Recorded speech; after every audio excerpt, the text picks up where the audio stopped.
नमस्कार दोस्तों, स्वागत है आपका टॉप ट्रेंडिंग जीके में। रेलवे एनटीपीसी मैथ सीरीज में अभी तक हम 30 सेट कंप्लीट कर चुके हैं। सेट नंबर 31 है जो कि 19 जनवरी 2021 को पहली पारी में हुआ था। दोस्तों वीडियो कंटिन्यू करें उससे पहले मैं आपको बता दूं, टेक्स्ट बुक पर विजयदशमी के शुभ अवसर पर आपके लिए एक बेहतरीन ऑफर है। यहां पर आप जो लाइफ टाइम वाला पास है वो 699 में 30% का डिस्काउंट होकर आपको 490 में मिल जाएगा। यदि आप यहां पर टीटीजी के कूपन कोड यूज़ करते हो तो इस ऑफर का आप लाभ उठा सकते हो, जिसमें अनलिमिटेड मॉक टेस्ट है और सारे एग्जाम्स के मॉक टेस्ट आपको एक ही पास के अंतर्गत मिल रहे हैं। चाहे आप रेलवे की, एसएससी, बैंकिंग या फिर किसी भी एग्जाम की तैयारी कर रहे हो, और टीटीजी के कूपन कोड से आपको 30% का यहाँ पर लाइफ टाइम पास में डिस्काउंट मिलने वाला है, जो कि विजयदशमी के अवसर पर आपके लिए एक बहुत अच्छा मौका है। तो डिस्क्रिप्शन बॉक्स में लिंक है, क्लिक करके ये मॉक टेस्ट सीरीज ज्वाइन कर सकते हो, जिसमें लगभग सारे एग्जाम्स के मॉक टेस्ट है वो अवेलेबल है। जो एग्जाम पैटर्न पर आधारित यहाँ इंटरफेस रहता है, सेम यहाँ पर पैटर्न पर आप प्रैक्टिस कर सकते हो। ज़्यादा जानकारी के लिए डिस्क्रिप्शन बॉक्स में लिंक दी गई है, वो जरूर चेक कीजिएगा और टीटीटी के कूपन कोड से आप एक्स्ट्रा डिस्काउंट यहाँ पर ले सकते हो। देखो, पहले सवाल में क्या कहा गया है, एक आदमी एक यात्रा का 10 घंटे में पूरी करता है। वह यात्रा का आधा भाग 20 किलोमीटर प्रति घंटे की चाल से और अगला आधा भाग 30 किलोमीटर प्रति घंटे की चाल से पूरा करता है। पूछिए कुल दूरी कितनी होगी। तो देखो, यदि पूरी दूरी का आधा भाग वो किससे करता है, 20 किलोमीटर प्रति घंटे की चाल से, और अगला आधा भाग 30 किलोमीटर प्रति घंटे की चाल से करता है। जब दूरी बराबर हो तो हम औसत चाल निकाल सकते हैं।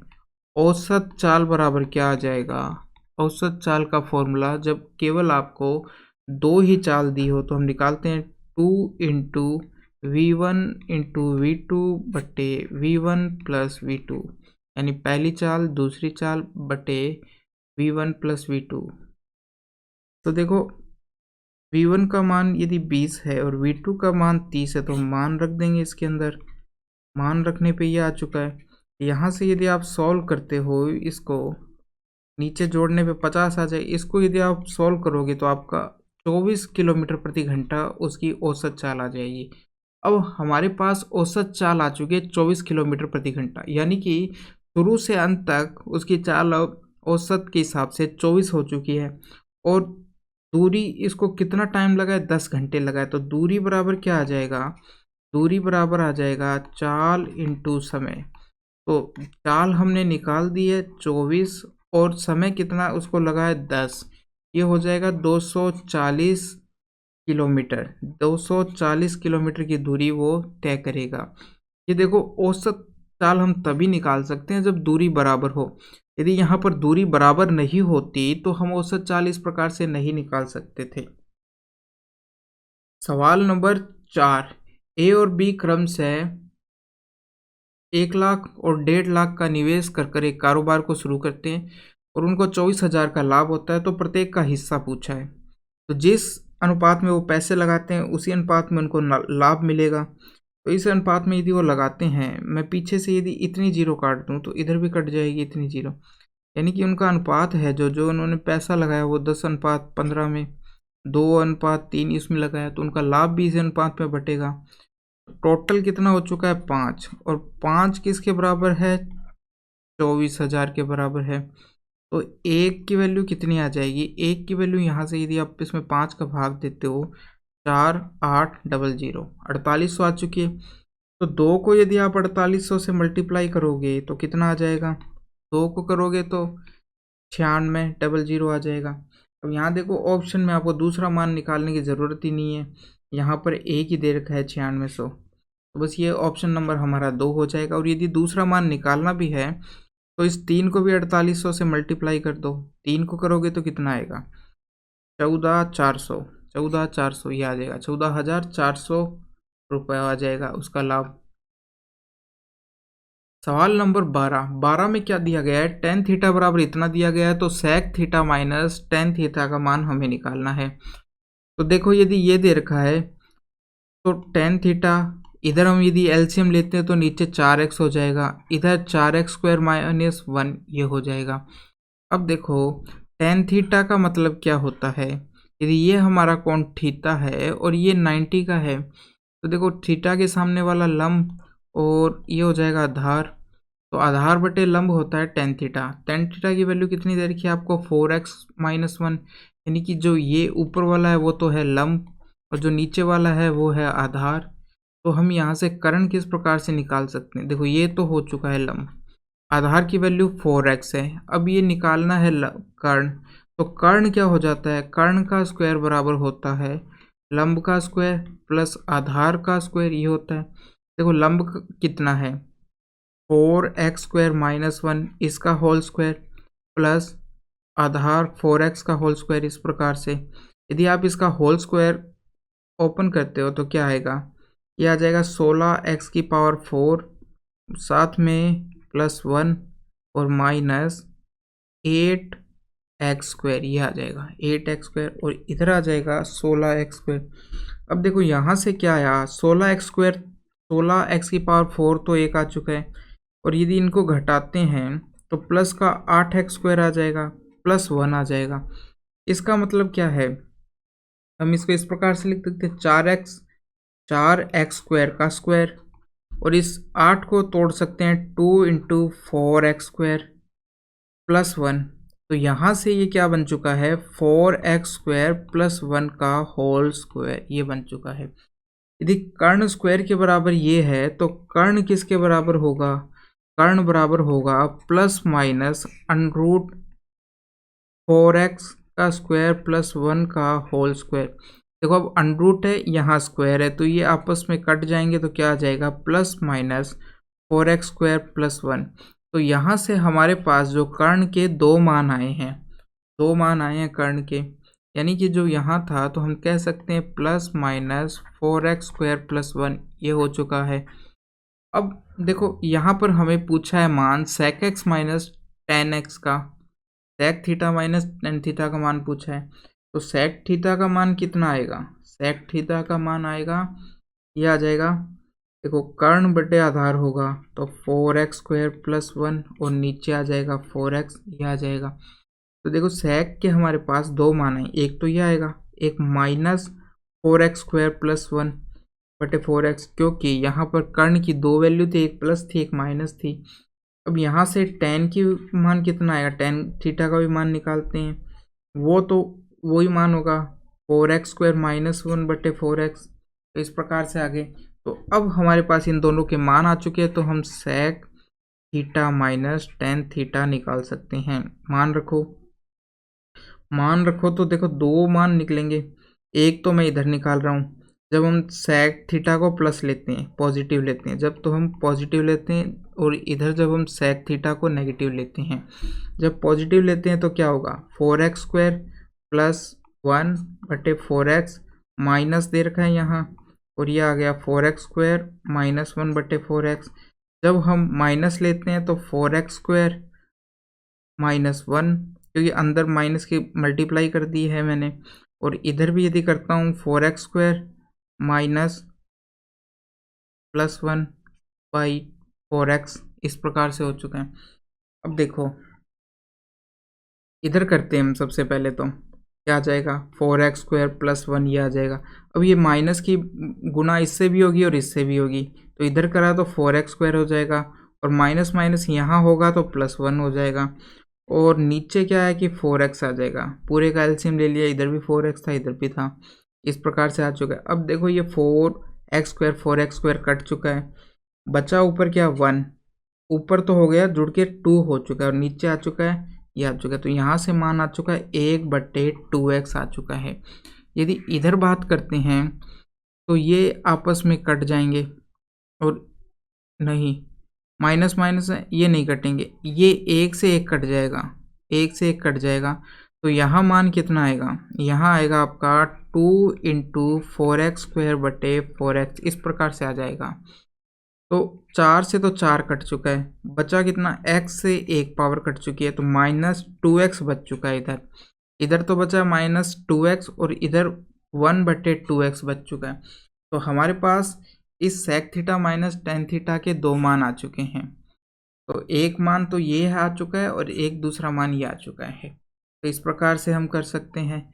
एक मेथड और है, देखिए किस प्रकार से, यदि मैं x का मान 1 ले लेता हूँ, x का मान यदि मैं यहाँ पर 1 ले लेता हूँ तो क्या होगा, यहाँ पर भी 1 रख देंगे और यहाँ पर भी, तो ये आ जाएगा tan θ बराबर कितना आ जाएगा, यहाँ आ जाएगा 3/4 आ जाएगा, किसके बराबर, tan θ के बराबर।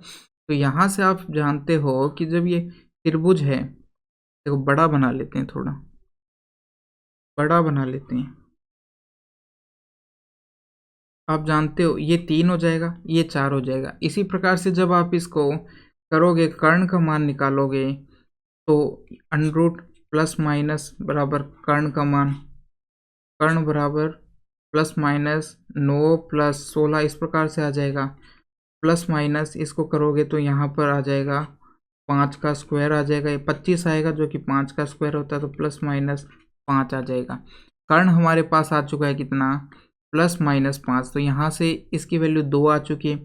अब देखो आप sec theta minus ten theta करते हो तो क्या होगा, कि आप वैल्यू रखोगे, तो देखो एक वैल्यू तो आप रखोगे, किस प्रकार से रखोगे, जगह देखो ऊपर कर लेते हैं। सेक थीटा का मान रख रहे हैं 5 माइनस 4, ये हो चुका है, और माइनस दे रखा है आपको, और 3/4 इस प्रकार से होगा। नीचे 4 आ चुका है, ऊपर 2 आ चुका है, करने पर सॉल्व 1/2 आ चुका है। दूसरा मान अब क्या होगा, 5 माइनस का 5/4 माइनस 3/4, इनको यदि करोगे तो कितना आएगा, माइनस 8/4, यहाँ से माइनस का 2 आ चुका है। अब आपको इन ऑप्शन में रखना है एक्स का मान 1, किस में आते हैं ये दोनों ऑप्शन, देखो यहाँ पर रखोगे तो 2 आएगा एक तो, और एक 1/2। तो देखो हमारे ऑप्शन एक तो 1/2 और एक -2 है, तो इससे तो नहीं आए। तो देखो ऑप्शन 4 में रख के दिखाता हूँ आपको। एक्स का मान यदि 1 रखोगे तो -2 आ जाएगा, और यहाँ पर रखोगे तो 1/2 आ जाएगा। तो ये दोनों ऑप्शन आ चुके हैं, तो इस प्रकार से ये सवाल हो जाएगा। सवाल नंबर 13 में क्या दिया गया था, साइन ए बराबर 1/2 और कोस बी बराबर 1/2, तो ए प्लस बी का मान पूछा था। तो यहाँ से यदि आप जानते हो कि साइन में 1/2 मान किसका होता है, ये होता है 30 डिग्री का, और कोस में किसका होता है 60 डिग्री का। तो हमारे पास ए का मान 30 आ चुका है, बी का मान 60 आ चुका है, तो इन दोनों का योग 90 डिग्री हो जाएगा। Option number 4। सवाल नंबर 16 में देखो क्या कहा गया है, स्थानीय मान पूछा है उसने, स्थानीय मानों का योग पूछा है, प्लेस वैल्यूज। तो ये तो हो गए स्थानीय मान, तो क्या होता है, जैसे देखो इस 9 का स्थानीय मान कितना होगा 9, और पीछे जितने अंक है उतनी जीरो लगा दो आप, 1 2 3 4, ये स्थानीय मान हो गया इस 9 का। इस वाले 9 का कितना होगा जो 100 प्लेस पे है, 900, ये हो जाएगा। इन दोनों का योग, ये 009, ये आ जाएगा। ये तो है स्थानीय मानों का योग। यदि वो अंकीय मानों का योग पूछता या अंकों का योग बोलता वो, तो क्या होता, तब हम लेते कि 9 ले लेते, और केवल 9 ही होता है, और 9 इधर भी 9 ले लेते, तो ये दोनों 18 हो जाते। तो ये तो अंकीय मानों का योग है, और ये स्थानीय मानों का योग है, प्रकार से हो जाएगा। दो स्थानों का लघुत्तम समापवर्त्य 3 का 20वां गुणज है। एलसीएम तो क्या दे रखा है, दो संख्याओं का एलसीएम कितना दे रखा है, 3 को 20 से मल्टीप्लाई कर दो, 3 का 20 गुणज, 20 गुणज कितना हो जाएगा 60 हो जाएगा। एचसीएफ आपको कितना दे रखा है, एचसीएफ आपको 6 दे रखा है, और एक संख्या 12 दे रखी है। तो हम जानते हैं कि प्रथम संख्या इंटू द्वितीय संख्या का गुणनफल होता है एलसीएम इंटू एचसीएफ के बराबर, एचसीएफ इंटू एलसीएम के बराबर। पहली संख्या कितनी है 12, दूसरी संख्या x मान लिया, इसको निकालना है, एलसीएम 60 और एचसीएफ भी 60, तो x बराबर कितना आ जाएगा, 12 से ये 5 बार कटेगा 6, तो x का मान हमारे पास कितना आ चुका है 30 आ चुका है, यानी दूसरी संख्या कितनी है 30 है। सवाल नंबर 22, 4.2 ये और ये, इन तीनों का औसत निकालना है। औसत के लिए क्या करेंगे आप, इन तीनों का सबसे पहले जोड़ देंगे। आप पहले पॉइंट की भी चिंता मत कीजिए, इन तीनों को जोड़ दीजिए। जब आप जोड़ोगे इनको, बस ये ध्यान रखना है कि पॉइंट जहाँ पर है ना वो एक सीध में रहना चाहिए, इस प्रकार से जोड़ना है। 10 6 16, 16 की हंसल, 16 एक आई हंसल। अब ये देखो ये हो गए 10 और 5 15, 15 हो चुके हैं। ये इनका आ चुका है टोटल कितना, 15.6 आ चुका है। औसत पूछा है तो 3 से डिवाइड कर दोगे, 5.2 आएगा, जो कि ऑप्शन नंबर 2 में आपको दिखा। सवाल नंबर 23, ए किसी कार्य को 40 दिन में पूरा कर देता है और ए बी मिलकर 30 दिन में पूरा कर देता है, बी अकेला कितने में करेगा, ये पूछा है। तो ए करता है 40 दिनों में और ए बी दोनों मिलकर 30 दिनों में करते हैं, यदि हम इनका एलसीएम लेते हैं तो कितना आएगा, ये आ जाएगा 120, भाग दिया तो कितना आया 3 आ चुका है, यहाँ से दिया तो 4 आ चुका है। तो दोनों दोनों मिलकर कितनी यूनिट बनाते हैं 4, और अकेला ए कितनी बनाता है 3। तो यानी कि बी कितनी बनाएगा 4 माइनस 1, 4 माइनस 3 यानी कि 1 बनाएगा। एक दिन में बी कितना बनाता है 1 बनाता है। टोटल कितनी बनानी है 120। तो 120 को 1 से यदि हम करते हैं तो कितने दिन आ जाएंगे हमारे पास 120 दिन ही आ जाएंगे। तो ऑप्शन नंबर हो जाएगा 4 आपका। सवाल नंबर 28। 28 में क्या कहा गया है, एक त्रिभुज है, कोण ए अनुपात कोण बी अनुपात सी बराबर इतना दे रखा है आपको इस अनुपात में, ठीक है। तो हम इसको यदि अनुपात में इतने हैं तो पहला कोण हो गया 2x, दूसरा हो गया 3x और तीसरा हो गया 5x। यदि इनको जोड़ते हैं तो ये कितने के बराबर होगा 180 के बराबर होगा। यहाँ जोड़ा तो 10x है, 10x किसके बराबर है 180 के। तो यहाँ से x का मान कितना आ चुका है 18 आ चुका है। अब देखो क्या कहा है, कोण ए का संपूरक कोण पूछा है, तो x का मान तो आ चुका है। तो ए कोण कितना हो जाएगा 2 इंटू 18, 2 इंटू 18 यानी 36 हो चुका है। संपूरक का मतलब होता है 180, उन दोनों कोणों का योग कितना आना चाहिए 180। यदि एक कोण 36 है तो दूसरा कोण 180 माइनस 36 होगा, घटाने पर यह 4, यहाँ 4 किया तो 144, यह आ चुका है आपका दूसरा कोण, ऑप्शन नंबर 3।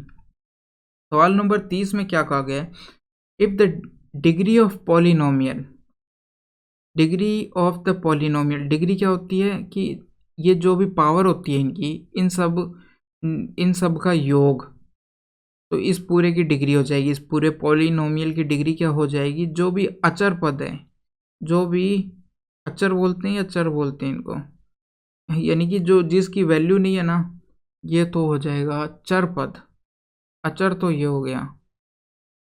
तो इन पदों की वैल्यू है जो, इन तीनों की जितनी भी पावर है उन सब का योग होता है, जो उन्हीं का योग को हम डिग्री कहते हैं। तो पूछा है कि इसकी डिग्री तो आपको दे रखी है 15, यानी कि 5 यहाँ पर 2 प्लस आर का मान कितना है 15, 5 प्लस 2 प्लस आर बराबर हो चुका है 15। तो यहाँ से आप आर का मान निकाल सकते हैं। आर बराबर कितना आ जाएगा 15, ये 5 और 2 को जोड़ोगे तो 7 आ जाएगा, 7 उधर जाके घटाएंगे तो कितना आ जाएगा 8, यानी आर का मान कितना है 8 हो जाएगा। सवाल नंबर 32। 32 में क्या कहा गया है, एक कंटेनर में 80 लीटर दूध है, इस कंटेनर में से 8 लीटर दूध निकाला और उसके स्थान पर पानी मिला दिया गया, फिर से 8 लीटर मिश्रण को निकाला और पानी मिला दिया गया, और इस प्रक्रिया को एक बार और किया गया, यानी कि 3 बार ऐसा किया गया है। तो देखो 80 लीटर था स्टार्टिंग में, फिर उसमें से 8 लीटर निकाल लिया तो कितना बचा, ये बचा 72, तो हम लिख देंगे 72/80। फिर से वापस इसका निकाल लिया 8 लीटर तो कितना 72/80, फिर से 72/80। इस प्रकार से यदि आप इनको सॉल्व करते हो तो कितना आता है, ये आ जाता है 9/10, 9/10, 9/10, इस प्रकार से, ठीक है, ये आ चुका है। तो अब यहाँ से क्या होगा, ये 0 से 0 कट जाएगी 1, तो अब इनको आपको मल्टीप्लाई करना है। तो देखो 9 का क्यूब कितना होता है, 9 का क्यूब कितना होता है, ये होता है 729। 729 को अब 8 से मल्टीप्लाई करना है आपको, और नीचे दे रखा है 100, तो 8 निम 72 का 2 7 आई हासिल, 16 और 7 कितना हो जाएगा 16 और 7 23, 23 2 आई हासिल, 56 और 2 हो जाता है 58, और 2 से दशमलव लगेगी तो 58.32 आपका ऑप्शन आ जाएगा, ऑप्शन नंबर 1। सवाल नंबर 33। 33 में वह छोटी से छोटी संख्या ज्ञात कीजिए जिसे 16, 19 और 23 से घटाने पर प्राप्त संख्याएं वितत समानुपात में हो, कंटिन्यूअस प्रोपोर्शन में हो। तो जब 3 संख्याएं कंटिन्यूअस प्रोपोर्शन में हो तो इसका मतलब क्या है कि देखो 16 में से यदि आप x घटाते हो, 19 में से वही संख्या x घटाते हो, तो ये बराबर होगा 19 माइनस एक्स बटे 23 माइनस एक्स, इस प्रकार से।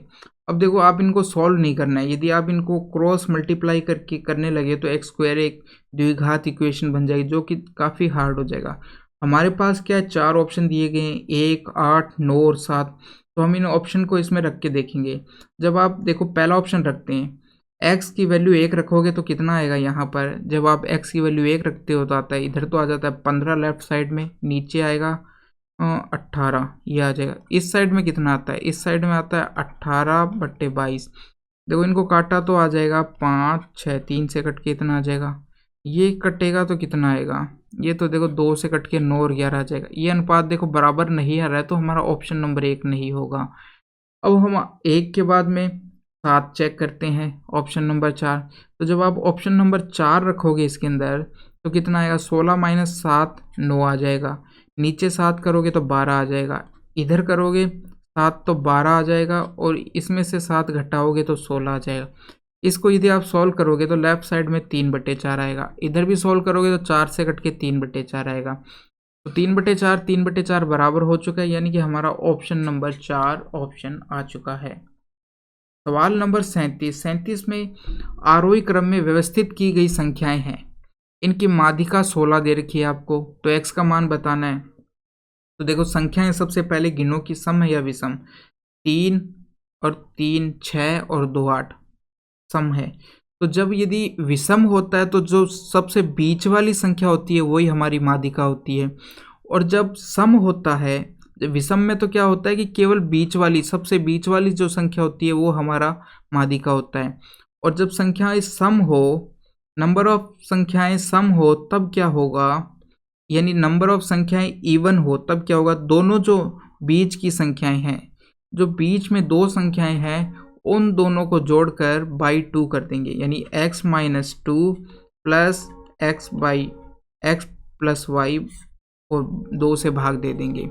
अब इनको यदि आप सॉल्व करते हो तो y से y कट जाएगा, ऊपर आ जाएगा 2x/2, यहाँ से x आ चुका है, यानी कि माध्यिका हमारी कितनी आ चुकी है, यहाँ से x आ चुकी है।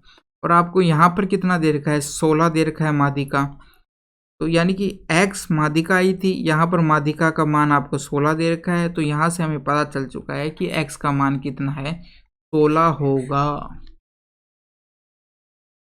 सवाल नंबर 39, a और b का अनुपात b c का दे रखा है, तो ac का निकालना है। a अनुपात b अनुपात c इस प्रकार से लिख देते हैं, फिर a अनुपात b लिख दिया, b अनुपात c लिख दिया है, इस प्रकार से लिख दिया।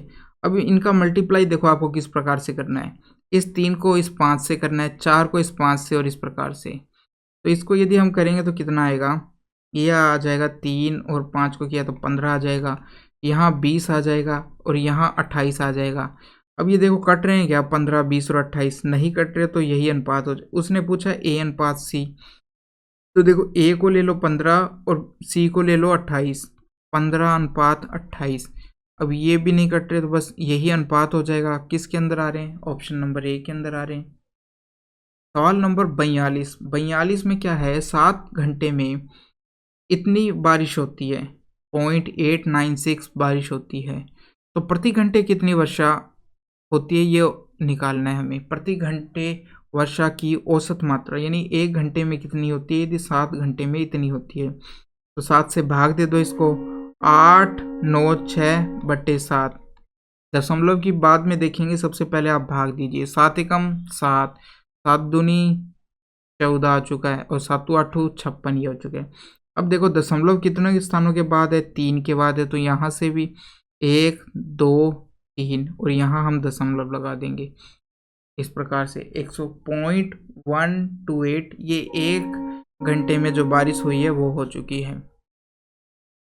सवाल नंबर 44, 2 रुपये में 3 की दर से केले खरीदता है और 3 रुपये में 2 की दर से वह बेचता है, तो प्रतिशत लाभ उसका कितना होगा। देखो 3 खरीदता है 2 रुपये में, ठीक है, इस प्रकार से लिख दिया, और 2 बेचता है 3 रुपये में। अब हम क्या करेंगे, क्वांटिटी को बराबर कर देंगे, यहाँ पर 3 है, यहाँ पर 2 है। यदि मैं इसको कितने से, यानी हम क्वांटिटी बराबर करनी है, तो मैं इसको 2 से मल्टीप्लाई करता हूँ और इसको 3 से मल्टीप्लाई करता हूँ, इस प्रकार से, तो बराबर हो जाएगी। यदि इसको करता हूँ तो पूरे को ही करना पड़ेगा, इधर भी और उधर भी करना पड़ेगा। तो देखो इधर तो हो जाएगा बराबर 6, और उधर करोगे तो कितना हो जाएगा, 2 दूनी 4, यानी 4 में खरीदा। इधर करोगे तो 6 हो जाएगा, उधर करोगे तो 9 हो जाएगा, यानी उसने 4 में तो खरीदा है और उतने ही केले उसने 9 में बेच दिए हैं। तो प्रॉफिट कितने का हुआ, 9 - 4 बराबर, यानी कि 5 का प्रॉफिट हुआ। किस पर हुआ, 4 पर हुआ। तो ये कितने के बराबर होता है, तो हम परसेंटेज निकालने के लिए इसको 100 से मल्टीप्लाई कर देंगे और मान आएगा 125%। 125%, तो उसका लाभ कितना हुआ है, 125% हुआ है। सवाल नंबर 45। 45 में देखो, ऊपर भी -1/2 है और नीचे भी -1/2 है। तो बस इसकी पावर ऊपर 5 दे रखी है, नीचे 4 दे रखी है, तो ये 4 पावर यहाँ से घट जाएगी, कितनी बचेगी, 1 पावर बच जाएगी ऊपर तो। और नीचे देखो पूरी पावर खत्म हो चुकी है, यहाँ पर कुछ नहीं बचा है, 1 बचा है। इधर इधर देखो, ये माइनस का 1/4 है। इसको देखो आप किस प्रकार से लिखेंगे, इधर तो हो चुका है ये इधर तो आ चुका है, -1/2 आ चुका है, नीचे 1 बचा है, बस ये आ चुका है मान, नीचे आ चुका है 1। इस प्रकार से इधर देखो, हम जो नीचे है वो ऊपर जाके क्या हो जाएगा, इस प्रकार से हो जाएगा, -4/1, इस प्रकार से हो जाएगा। अब देखो, इधर तो -1/2 इस प्रकार से लिख सकते हैं, इधर माइनस माइनस ये प्लस हो गए आपस में, और इधर ये 4 से 8 कटेगा कितनी बार, 2 बार, तो यहाँ जाएगा 1/2। अब ये माइनस का 1/2 और ये प्लस का 1/2, तो ये हो जाएंगे 0 के बराबर, ऑप्शन नंबर 3। सवाल नंबर 47। एक विक्रेता ने 10 रुपये में 6 की दर से केले खरीदे, यानी 6 केले कितने में खरीदे, 10 रुपये में खरीदे, और 4 की दर से बेच दिए, यानी 4 केले उसने कितने में बेच दिए, 6 रुपये में बेच दिए। अब आप क्वांटिटी को बराबर कीजिए। इसको देखो, मैं 2 से मल्टीप्लाई करता हूँ तो 12 बन जाएंगे, इसको 3 से करता हूँ तो 12 बन जाएंगे। अब यदि इधर करता हूँ तो इधर भी करना पड़ेगा, पूरे को ही मल्टीप्लाई करना पड़ेगा। तो यदि इधर करते हैं तो 12 बनते हैं, उधर करते हो तो 20, यानी 20 में खरीदे उसने 12 केले, और 12 किलो को बेचा किसने, उसमें 18 में बेच दिया है। 20 में खरीदे, 18 में बेच दिया, तो 2 की उसको हानि हो गई है। तो 2 की हानि कितने पे हुई है, 20 पे हुई है। परसेंटेज के लिए 100 से मल्टीप्लाई कर दिया, 1 से 5, यानी कि 10% की उसको क्या हो चुकी है, हानि हुई है। 10%, ऑप्शन नंबर 2 हो चुका है। सवाल नंबर 49। ए बी सी किसी कार्य को 10, 15 और 20 दिनों में पूरा करते हैं, तो वे एक साथ मिलकर कितने दिनों में पूरा करेंगे। तो देखो, 10, 15 और 20 दिनों में करते हैं, साथ मिलकर पूछा है, इनका एलसीएम लोगे तो 60 आ जाएगा। ये 6, 4, इफिशियंसी का रेशियो उनका 6, 4, 3 का आ चुका है। सबको जोड़ोगे तो कितना आ जाएगा, 10 और 3 13, यानी एक दिन में 13 बनाते हैं। टोटल उनको कितना करना काम है, 60। तो टोटल वर्क बटे इफिशियंसी आ जाएगा, टाइम जो लगा है उनको। इसको आप डिवाइड करोगे तो 13, 13 5 कितना होता है, 65 होता है। 13 चौकू जाएगा, 52 आ जाएगा, और 8/13 इस प्रकार से आ जाएगा। कितने दिन लगेंगे उसको, 4 सही 8/13, तीनों को मिलकर, ऑप्शन नंबर 2। अब है सवाल नंबर 52। दो संख्याओं का महत्तम समापवर्त्य और लघुत्तम एचसीएफ एलसीएफ ये दे रखी है आपको, एक संख्या ये दे रखी है, दूसरी संख्या पूछी है। तो हम जानते हैं पहली संख्या इंटू दूसरी संख्या बराबर होती है एलसीएम इंटू एचसीएफ। इस प्रकार से पहली संख्या आपको 12 दे रखी है, दूसरी निकालनी है, एलसीएम आपको जो भी दे रखा है 6 × 36, इस प्रकार से मल्टीप्लाई होना है। अब देखो, इनको आप यदि इधर देखते हो, एक्स, मैं 12 को उधर ले जाता हूँ, 12 से 36 3 बार कटेगा, 3 6 18, यानी दूसरी संख्या हमारी 18 हो जाएगी, ऑप्शन नंबर 1। Question number 58। वर्त ये दे रखा है, बिंदु x बराबर 2 दे रखा है, इस पर खींची गई स्पर्श रेखा की समीकरण निकालनी है आपको। तो देखो, इसका सबसे आसान तरीका क्या है कि हमें स्पर्श रेखा की इक्वेशन ध्यान होनी चाहिए। क्या होती है, जैसे देखो, ये तो होती है वर्त की समीकरण, x² + y² बराबर r²। ये r है रेडियस, रेडियस का स्क्वायर, ये वर्त की समीकरण दी होती है। इसकी स्पर्श रेखा की समीकरण क्या होगी, x x1 y y1 बराबर r², इस प्रकार से, यानी कि एक x को हम x1 लिख देते हैं, y को y1 लिख देते हैं, बराबर r², इस प्रकार से।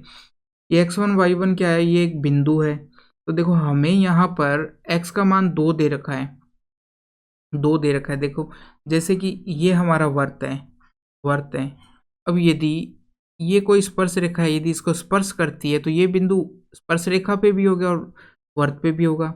तो हम इस बिंदु का मान हमको x दे रखा है, y निकालना है, तो हम वो स्पर्शरेखा से भी निकाल सकते हैं और वर्त से भी निकाल सकते हैं। हमें यहाँ पे वर्त की इक्वेशन दे रखी है, x बराबर 2 मान जब आप यहाँ रखोगे तो हमारे पास वाई स्क्वायर बराबर कितना आ जाएगा, ये 5 आ जाएगा। तो यहाँ से y का मान कितना आ जाएगा, प्लस माइनस √5 आ जाएगा, यानी y के 2 मान आ चुके हैं, यानी कि वो बिंदु 2 है। एक तो ये हो गया 2 √5 यहाँ पर, एक नीचे वाला बिंदु होता है 2 माइनस √5, ये हो जाएगा। इस प्रकार से जहाँ पर x बराबर 2 होता है वहाँ पर y का मान √5 भी होता है और माइनस √5 भी हो सकता है। तो इस प्रकार से 2 मान होंगे तो हमारी स्पर्श रेखा है 2 आएगी, एक तो यहाँ पर आएगी, एक यहाँ पर आएगी। ठीक है, तो इस प्रकार से 2 स्पर्श रेखा आएगी। अब देखो हमारा स्पर्श रेखा का समीकरण है ये, बिंदु रखो आप, पहला बिंदु रखा तो कितना आएगा 2x प्लस √5y और r का मान कितना है 3, ये r स्क्वायर है, ये r स्क्वायर है दे रखा है यहाँ पर, r का मान यहाँ पर हो गया 3 हो गया है, r स्क्वायर होता है, तो यहाँ पर 9 ही है रहा। तो इसका मतलब एक समीकरण तो हमारी ये आ चुकी है। अब जब आप दूसरा बिंदु रखते हो, ये तो कब आया जब हमने रखा 2 √5, अब हम 2 माइनस √5 रखते हैं तो क्या आता है, वो आएगा आपका 2x माइनस √5y बराबर 9। इस प्रकार से हमारी एक इक्वेशन ये बन चुकी है और दूसरी इक्वेशन हमारी ये बन चुकी है। इस प्रकार से ये सवाल आपको करना था। और यदि इसको फॉर्मूले की बजाय, ये तो इसकी इक्वेशन हो चुकी है स्पर्श रेखा की समीकरण, यदि आपको ध्यान हो तभी आप कर पाते, और यदि आप इसको पूरा सॉल्व करते हैं तो ये काफ़ी लंबा चौड़ा सवाल हो जाएगा। सवाल नंबर 60, सवाल नंबर 60 में क्या कहा गया है, एक संख्या का 50% उस संख्या के 4/5वें भाग से 21 कम है। एक संख्या का 50% उस संख्या के 4/5वें भाग से 21 कम है, यानी एक संख्या का 50% निकालो। सबसे पहले आप एक संख्या का 50% कितना हो जाएगा, यदि हम संख्या x मानते हैं तो उसका 50% हो जाएगा 1/2x, ये हो जाएगा 1/2x उस संख्या के 4/5 से 21 कम है, यानी कि ये कितना कम है 4/5 उस संख्या के 4/5 से 21 कम है। इस प्रकार से लिख सकते हैं। बस आपको ये इक्वेशन बनानी आनी चाहिए, यदि आप ये इक्वेशन बना लोगे तो आगे कुछ भी नहीं है। अब हमने यहाँ से x तो कॉमन ले लिया, अंदर हमने इनका एलसीएम लिया 10 आ चुका है, तो यहाँ तो हो जाएगा 8 और यहाँ हो जाएगा 5, इधर आ जाएगा 21। तो x बराबर कितना आ जाएगा 21 × 10/3, यहाँ से हो जाएगा इसका मान आ जाएगा, x का मान आपके पास 70 आ जाएगा, यानी कि वो संख्या 70 होगी, ऑप्शन नंबर 4। सवाल नंबर 61 में √15 का मान तो हमें इतना दे रखा है और हमें इसका मान निकालना है, तो हम यहाँ इसमें कहीं ना कहीं इसमें 15 बनाएंगे √, इसका मतलब है 3 का वैसे तो हमें √ पता है और 5 का भी √ पता है, मगर हमको उनको नहीं लगाएंगे, हमें इसी को लेकर करना है सवाल को। तो देखो √5/√3 इस प्रकार से दे रखा है, तो यदि मैं इसको ऊपर नीचे √3 से मल्टीप्लाई कर दूं, ऊपर भी और नीचे भी, तो कोई फ़र्क नहीं पड़ने वाला। तो ऊपर तो कितना बन जाएगा √15 बन जाएगा और नीचे 3 हो जाएगा √3 इस प्रकार से। अब हमारे पास √15 का मान है 3.88 और नीचे है 3। यदि आप इसको सॉल्व करोगे तो 3 एकम 3, 3 दूनी 6 और यहाँ 3 दूनी 6 हो चुका है, फिर बचा है 28, तो ये 9 बार जाएगा। अब 10 बचा तो 3 3 3 इस प्रकार से आगे चलता जाएगा। अब देखो ये 3 3 3 3 चल रहा है, तो हम क्या करते हैं कि 3 के ऊपर बार लगा देते हैं। जो संख्या बार बार आगे से आगे चलती जाती है तो हम उसको ऊपर कितना लगा देते हैं, 3 बार लगा देते हैं। तो ये हो गया 1.293 बार। आपको इस प्रकार से ऑप्शन दिया गया है, तो ऑप्शन नंबर 4 हो जाएगा। और सवाल नंबर 64 में क्या कहा गया, माध्यिका और माध्य के बीच का अंतर ज्ञात करो। तो इसके लिए सबसे पहले हमको माध्यिका निकालनी पड़ेगी, माध्य निकालना पड़ेगा और फिर तो उनका अंतर लिया जाएगा। तो सबसे पहले इन नंबर को आपको लाइन से लिखना पड़ेगा, बढ़ते हुए क्रम में लिखते हैं। सबसे छोटा 3 है, फिर 5 आएगा, फिर 8 आएगा, उसके बाद में 12 आएगा, फिर 14 है, फिर 15 और फिर 20। ये हो चुका है। नंबर ऑफ संख्याएं 3 और 3 6 और 7 है। तो माध्यिका क्या होती है? बीच वाला पद होती है। तो बीच वाला पद कितना है? 12 है। तो हमारी माध्यिका तो हो चुकी है 12। माध्यिका कितनी हो चुकी है? 12 आ चुकी है। अब हमें माध्य निकालना है। ये तो है माध्यिका, माध्यिका। माध्य के लिए क्या करोगे आप? माध्य निकालने के लिए इन सबको जोड़ोगे और 7 से डिवाइड करोगे। तो जब आप इन सबको जोड़ोगे तो वो आएगा 77 आएगा, और 77 को 7 से डिवाइड करोगे तो 11 आ जाएगा।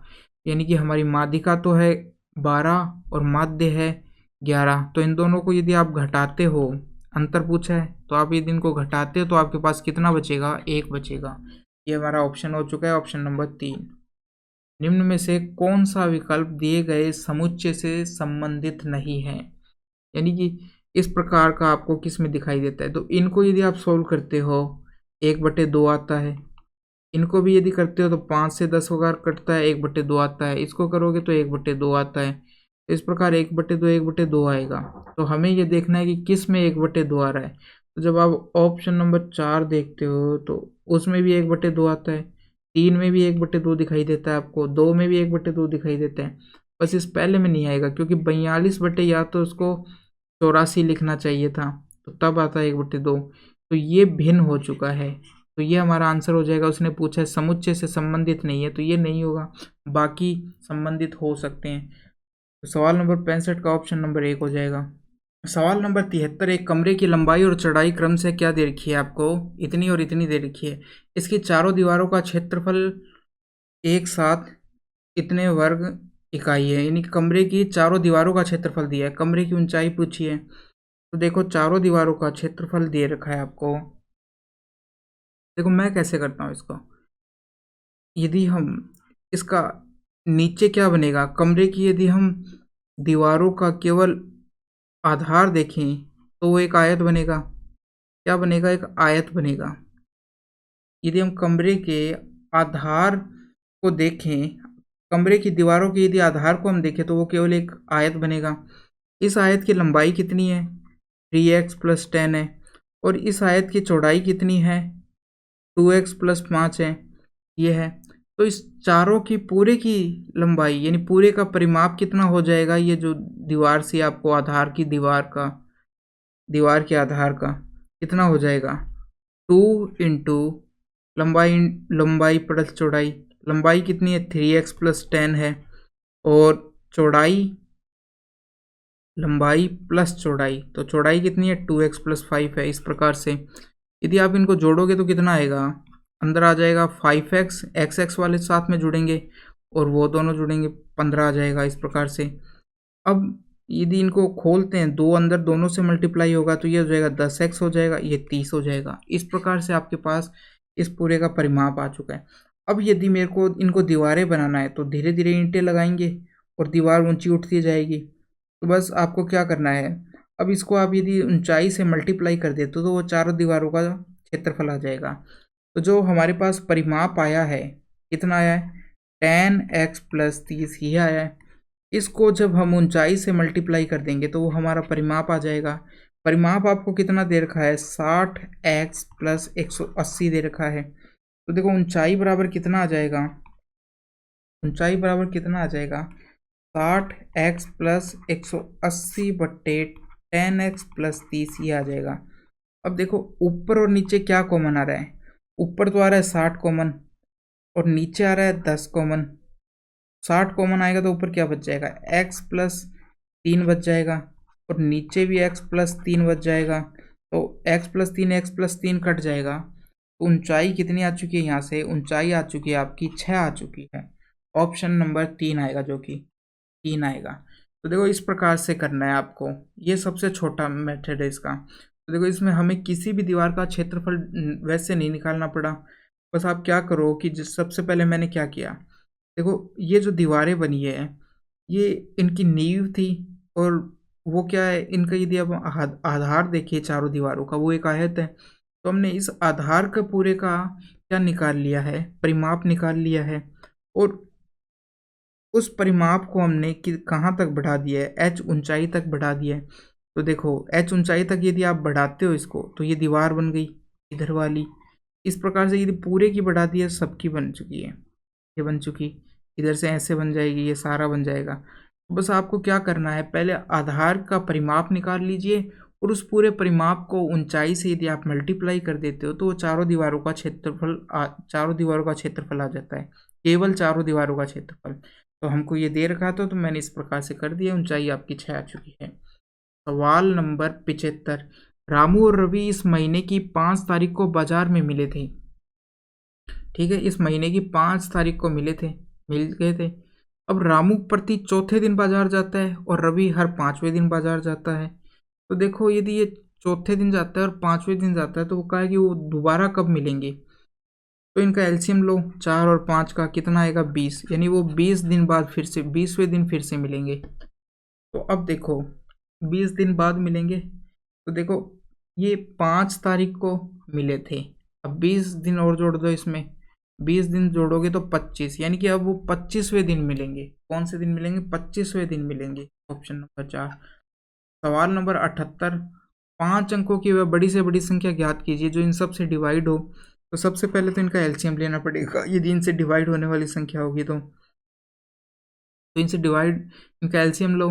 एलसीएम कितना आएगा, यहाँ से यदि हम इसको तोड़ते हैं तो 2 × 3 हो जाता है, ये 2 की पावर 3 होता है, ये 2 की पावर 2 × 3 होता है, ये 5 × 3 होता है और 20 होता है 2 की पावर 2 × 5।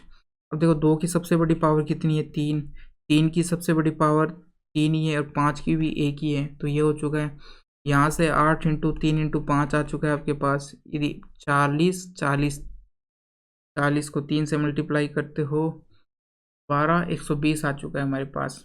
अब आप देखो क्या करोगे, सबसे बड़ी संख्या कितनी होगी, 999 ये होगी सबसे बड़ी संख्या।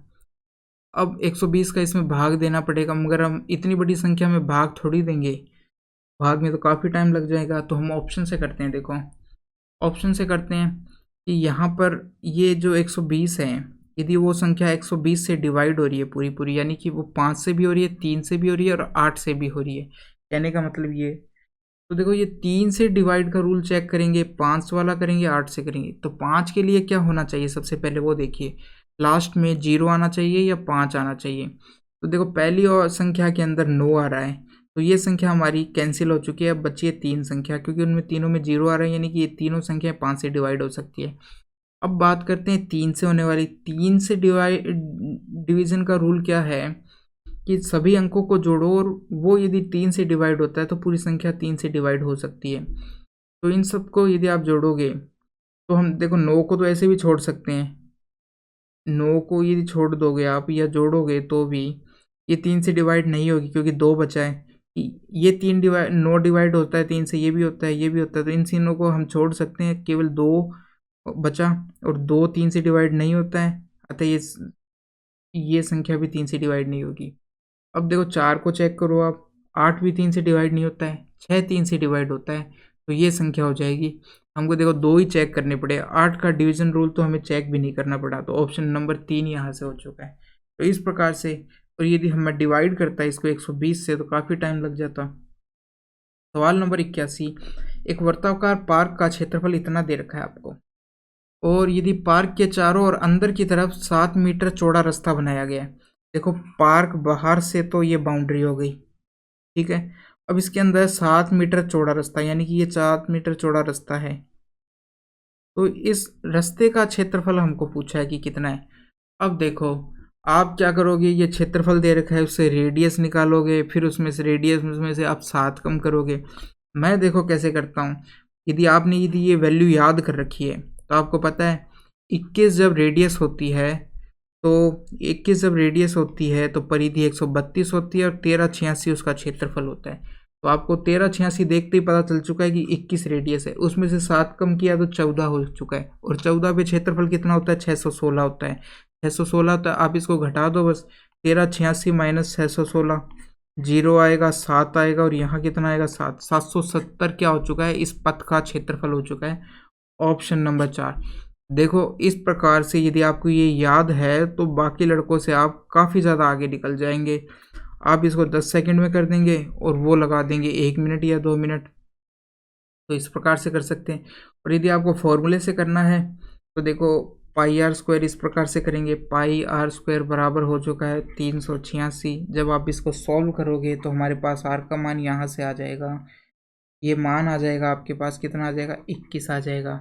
फिर आप क्या करोगे, अंदर वाले वर्त का क्षेत्रफल निकालोगे। अंदर वाले वर्त का क्षेत्रफल निकालने के लिए देखो पूरे की कितनी है 21 है, यहाँ से लेकर यहाँ तक की है 21 है, इस पूरे बड़े वाले की रेडियस।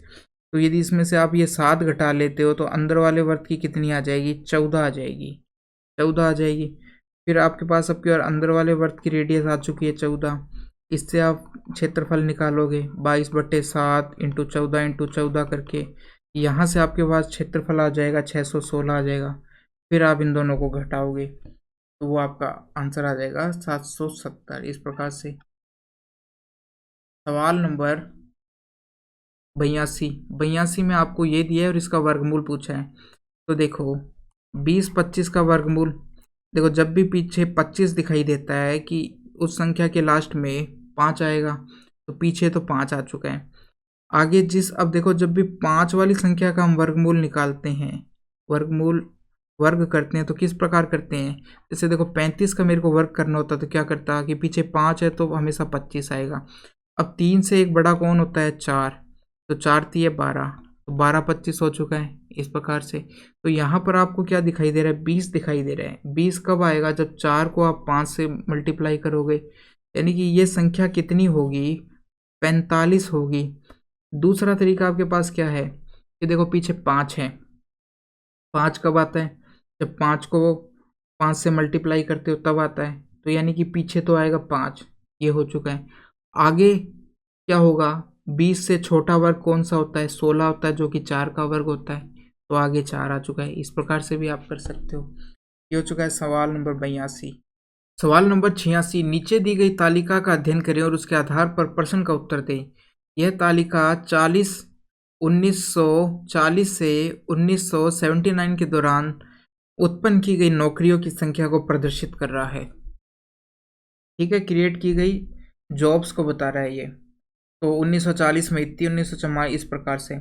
पूछा क्या है, निम्न में से किन 3 वर्षों के दौरान पैदा की गई नौकरियों की संख्या 1940 से 1979 की अवधि के दौरान पैदा की गई नौकरियों के औसत की तुलना में अधिक है। तो कहा गया है, आपसे क्या पूछा गया है कि इनका जो औसत है, जो जितनी भी नौकरियां है हर साल का, उनके औसत से किस किस साल में अधिक नौकरियां पैदा हुई है, ये पूछा है।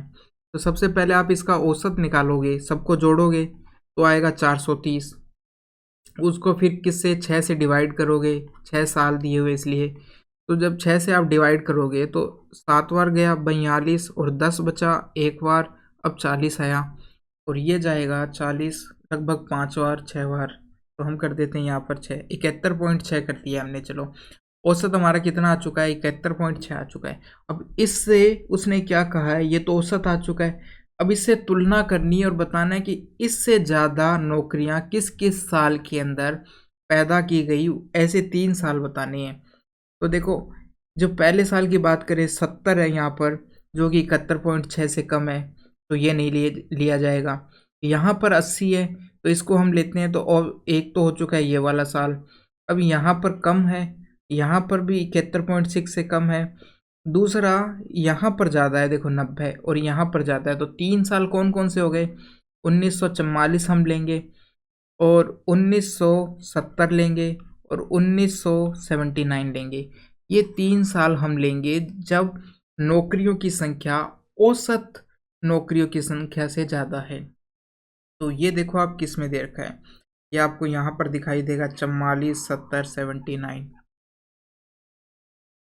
सवाल नंबर 87 में भी क्या पूछा गया है, दिए गए विकल्पों में से किन 3 वर्षों में सर्जित नौकरियों की संख्या, यानी उत्पन्न की गई नौकरियों की संख्या का औसत सर्वाधिक था, यानी किन 3 वर्षों में उत्पन्न की गई नौकरियों की संख्या का औसत सर्वाधिक होगा।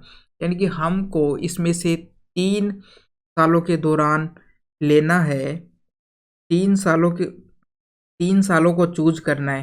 यानी 3 सालों के दौरान जो नौकरियाँ पैदा हुई उनको लेना है और उनका औसत सर्वाधिक आना चाहिए, ये पूछा है। तो देखो, जो सबसे अधिक साल होंगे, जिस साल के अंदर सबसे अधिक नौकरियां होगी, उनका ही औसत सबसे ज़्यादा आएगा। तो देखो, सबसे अधिक तो इसके अंदर है, उससे कम इस 1944 में, तीसरा 1979 के अंदर है। तो इन तीनों का जो औसत लोगे वो सबसे अधिक होगा, क्योंकि इनका योग सबसे ज़्यादा आएगा तो औसत भी इनका सबसे ज़्यादा आएगा। तो इनको लेना है आपको। अब ये देख लीजिए, 1944, 70 और 79 किसके अंदर है? 1944।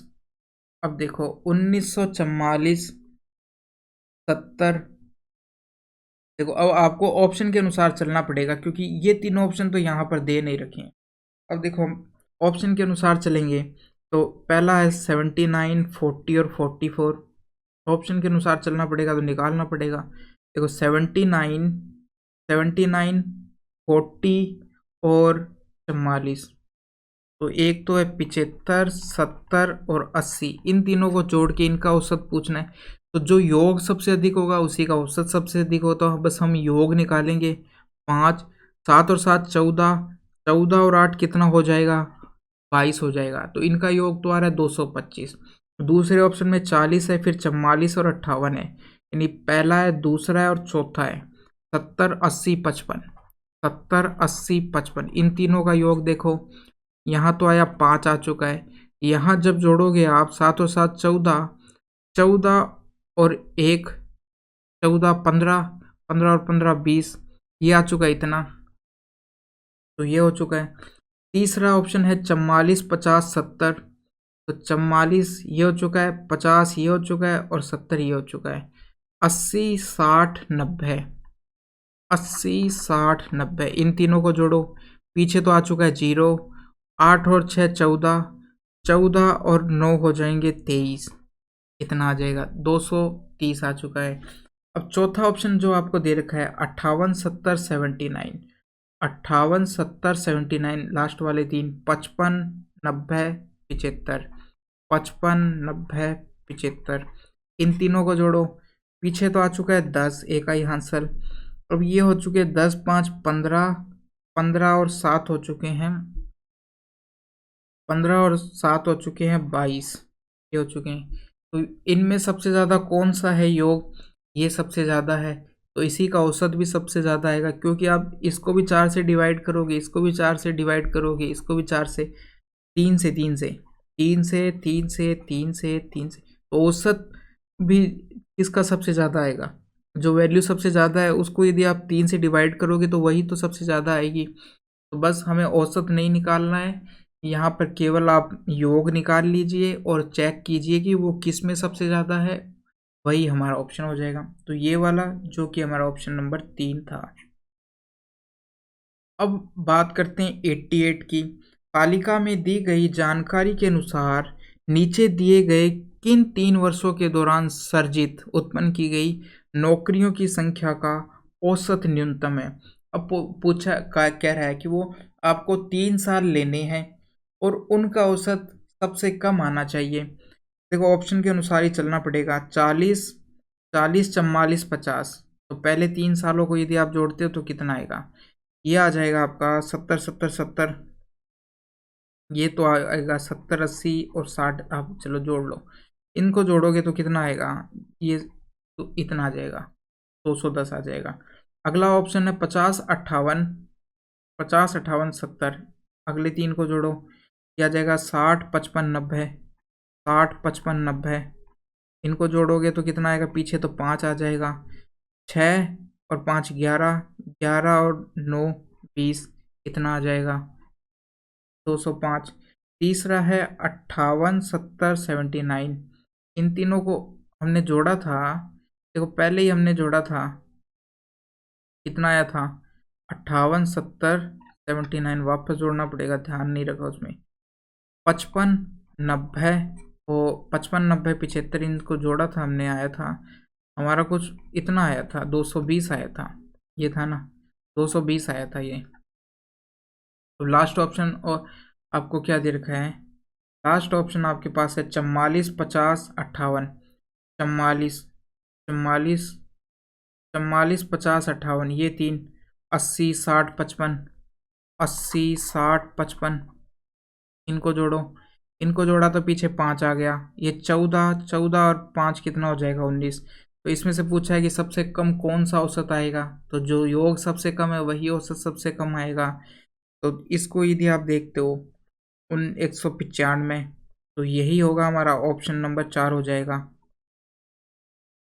सवाल नंबर 89, तालिका में दी गई जानकारी के अनुसार नीचे दिए गए किन 2 वर्षों की अवधि के दौरान उत्पन्न की गई नौकरियों की संख्या का औसत सर्वाधिक था। अब हमको 2 साल लेने हैं और उनका औसत सर्वाधिक होना चाहिए। फिर से वैसा ही सवाल पूछ लिया, 40, 70 को जोड़ो अब। 40, 70, यानी 70 और 90, इनको जोड़ा, ये आ जाएगा 160 आ जाएगा, सबसे अधिक पूछा है। अगला है 70, 58। 70 में कितना है, 1970 में 90 है, और 58 में कितना है, 55 है। इनको यदि आप जोड़ते हो 5, इधर आ जाएगा 14।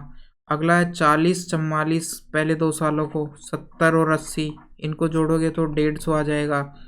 लास्ट है 70 और 79, लास्ट वाले 90 और 75 को, इनको जोड़ोगे तो 5, और ये हो जाएगा 8 और 8, 16, 165। तो सबसे ज़्यादा कौन सा दिखाई दे रहा है आपको, 165 दिखाई दे रहा है। तो ये ऑप्शन नंबर हमारा 4 हो चुका है।